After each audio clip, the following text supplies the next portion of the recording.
This is like the fourth Sunday out of 5 on the Gospel of Thomas. And when you read the Gospel of Thomas, you don't see the same paradigm that you see in regular Christianity, which is that Jesus dies for your sin and all of that.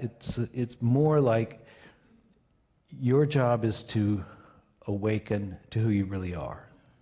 And that awakening is called gnosis.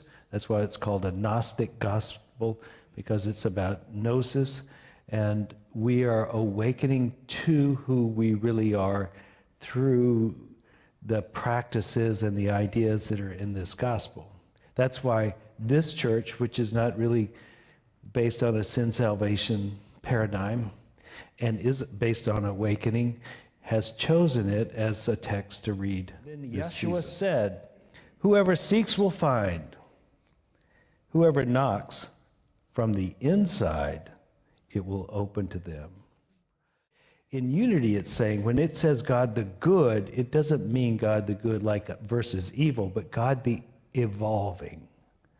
The evolving nature of God is bigger or includes all that you see. And so it can look bad or evil or difficult, but it's included in the evolving experience of which we call God. And so I think when we say God the good, meaning God the evolving, it encompasses not just the near-term experience of negativity or pain or suffering, but the general outflow of life in its totality, so that at one point, it's all good.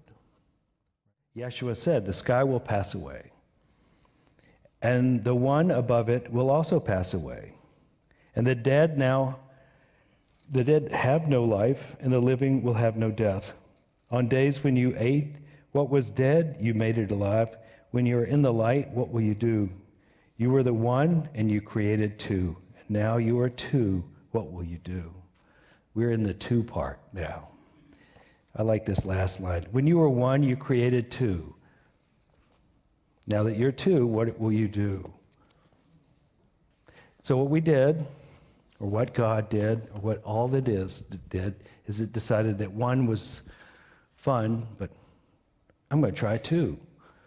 And two went to many, and two went to all of us. And we all are part of that individualized expression of the divine. And now at some point, the road turns back and we head home. And that's what he's saying. When you were two, what will you do? What will you do? Will you continue to just be two, or will you go back home? One of the things I'd like to talk about is the fact that all our mistakes are part of this whole journey, and that we should look at them differently than we tend to in the first half of life. In the first half of life, what we're really trying to do is be successful. We're trying to make a name for ourselves. We're trying to get the goods of life, and we're trying to accomplish stuff, and we want to have some identity that we appreciate about ourselves. But at some point, we do turn the corner, and we turn back, and we start looking at what else is going on here.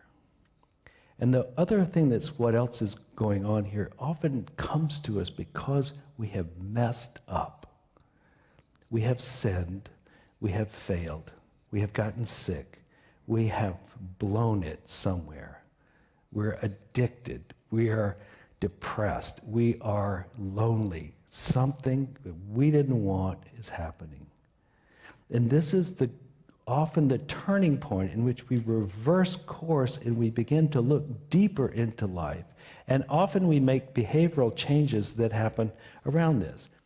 When the failure becomes the asset, when sin becomes your salvation, when losing is winning, we begin to go deeper inside ourselves, and we cease to just be about the creation of more, and we become an awakening to what has already been here. And the trick to getting into heaven is to knock from the inside.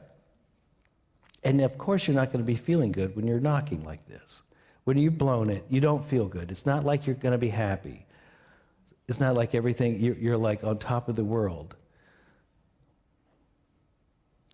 You may be lonely, you may be sad, you may be hurting physically, you might be broke, all of that. And all of this will make you feel like you're on the outside. If you accept that as who you are, all that suffering, if that's who you are, if the world has done it to you or you've done it to yourself, now you're on the outside of the good life. You're on the outside of God. You're on the outside of happiness. You're on the outside. And the trick is, the mental shift is to do it this way, to go, I know this sucks, but it's working for me. I don't know how, I don't know when, but somewhere this is going to go in my favor. And so I ask, what is this? How is this working for me? That's how you ask. You don't ask, why me? You say, how is this helping me? You knock as though the door was opening toward you, not away from you. So you don't have to push hard for the answer. You receive the answer. Your life is not without difficulty. Nobody's is. Good.